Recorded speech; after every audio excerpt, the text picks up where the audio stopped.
Assalamualaikum warahmatullahi wabarakatuh. Good morning, dear professors, ladies and gentlemen.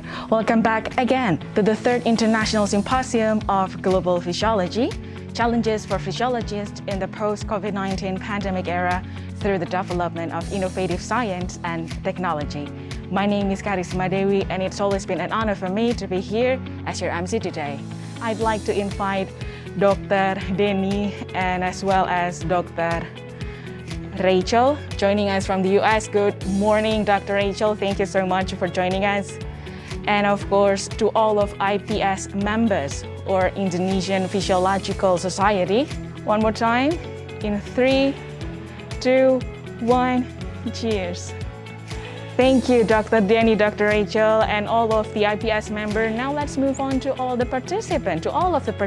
We'd like to invite you to turn on your camera and joining us on the virtual photo session of the third International Symposium of Global Physiology. Let's start. In 3, 2, 1, cheers. In 3, 2, 1, cheers. Thank you very much. Thank you. Let me introduce our moderator for today, Dr. Denny Agustiningsih, Magister Kesehatan, Ahli Ilmu Faal Olahraga Klinis. So without further ado, ladies and gentlemen, let me invite you, Dr. Denny Agustiningsih, Magister Kesehatan, Ahli Ilmu Faal Olahraga Klinis. Okay, good morning, everyone. Good morning, Dr. Rachel, and also Prof. Milling. Hope all of you are doing well this morning. This morning is a plenary session, the second day of a plenary session. We suppose have the 3 speakers this morning, but unfortunately, Prof. Iswar got sick, so he cannot join us today. Okay. This morning we will hear and discuss with Dr. Rachel Sabine Kelly about future avenues of physiological research on metabolomics, physical activity and health. And the second speakers will be Professor Mei Ling Sai, medical doctor PhD, that will give us about entrustable professional activities in case-based learning. Okay, the first speakers this morning is Dr. Rachel Sabine Kelly from Harvard University. She will speak for about 45 minutes. Okay, the time is yours, Dr. Rachel. Thank you. Okay, I will. And I should apologize. Can you see my screen? Yes. Great. So thank you very much for having me. It's really wonderful to be able to speak with you all. And I took a look at where you are, and it seems like it's an exceptionally beautiful part of the world. So that's one thing we know. The other thing we know is that when we say physical activity, we're really not talking about a single thing. And you can see from these pictures the wide variety of. The other thing to point out when thinking about the central biological dogma is that at pretty much all stages along the dogma, it's also influenced by the environment of a biological system. But also the metabolome includes things such as drugs, food additives, drug metabolites, and environmental chemicals. So all of these things can be captured within the metabolome, because it again is reflective of the environment. Thanks a lot, Dr. Rachel, for your inspiring, very interesting presentation. Since now is a personalized medicine era, so this metabolomic is a very important research that we can do to do the precision medicine and also precision physical activity. The acute effects of exercise, then I would take your sample immediately after. To fully maximize that, I would also take a sample before. Yeah. like everything. Yeah, everything. Okay, we have a raised hand here. Dr. Ronald Tarikan, please ask your question. And the second question is for analyzing the data, because in my experience, when we analyze the data, for example, transcriptomic from animals, if in genomic proteomic, as you already mentioned, different genomes, so the central dogma, the protein will be different. So if we will find the same problem also or not in metabolomic. Thank you. Okay. She asked about what are the possible limitations when we want to examine the effect of physical activity on metabolomics. From Nia Kurnianingsih, would you mind to give insight on the use of animal model of exercise? Okay, thank you, Dr. Rachel. Thank you for your presentation, the inspiring presentation, and also the clear explanation and answering these questions. I think this session, we can close this session with very thankful for Dr. Rachel. Please give Dr. Rachel a big applause and big thank you. Okay, thank you, Dr. Rachel, and good morning. We will hear the speaking from Professor Mei Ling Sai. Yeah. Good morning. Okay.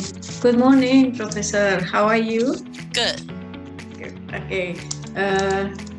You can present your presentation for about 45 minutes, and then we will discuss and answer the question from the participants. Great. My title is Entrustable Professional Activities, in short, EPA in Case-Based Learning. Medical education reform actually started in 20th century, as we can see on the table. So when we start to shift from traditional to outcome-based medical education, people start to think what we should do. Based on outcome-based curriculum have to redesign. So this kind of redesign is called backward design. We start with competence instead of subject. How about EPA? What's EPA? When we talk about milestone, we can clearly see start with a novice to expert. Thank you so much, Professor Mei Ling, for your inspiring presentation. It's very interesting. Okay, thank you. Maybe we move to the question and answer session. How do you formulate the competencies? Physiology usually has learning objective of physiology. Yes. And like in the American Physiology Society, you have learning objective. So, according to Dr. Adrian, questions from Millie. But team-based learning right now is become a trend, I think. Especially it's being exercised in Singapore. Yeah. Thank you, Prof. Mei Ling. It's Thank you. very interesting presentation, very nice discussion. Because the time is up, I think we can close this discussion session today. Thanks. Thank you. Thank you a lot. Bye-bye. See you soon. Bye-bye. We can close the keynote session, keynote speech session for today. Thank you and very good morning. Wassalamualaikum warahmatullahi wabarakatuh. Thank you very much, Dr. Denny and Professor Mei Ling. Let's give a virtual applause for both of our speakers today. Ladies and gentlemen, once again, we'd like to invite you to click the reactions button on your screen below. So our invited speakers and for all of the participants, you are welcome to join in one of the breakout rooms that already provided and you can see on your screen right after this.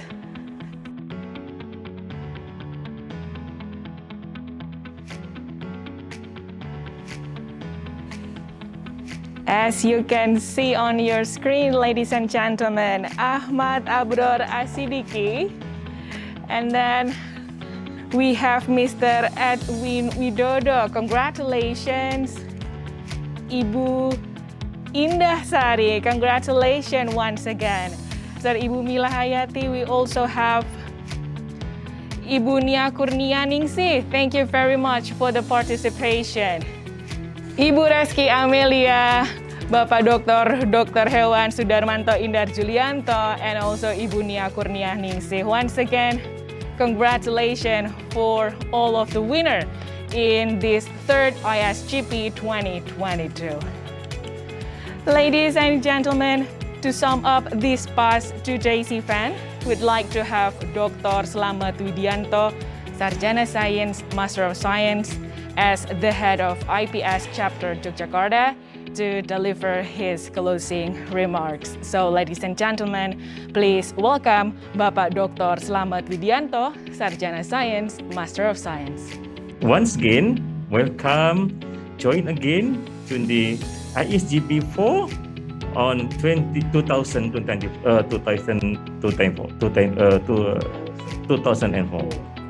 Thank you very much. Assalamualaikum warahmatullahi wabarakatuh. Thank you very much, Bapak Dr. Slamet Widianto, Sarjana Science, Master of Science. Once again, on behalf of the committee, I would like to thank you very much for your participation to joining this third ISGP 2022. My name is Karisma Dewi. I am signing out. Stay safe and healthy, everyone, and see you in the next ISGP 2024. Have a wonderful afternoon, everyone. Wassalamualaikum warahmatullahi wabarakatuh. Thank you.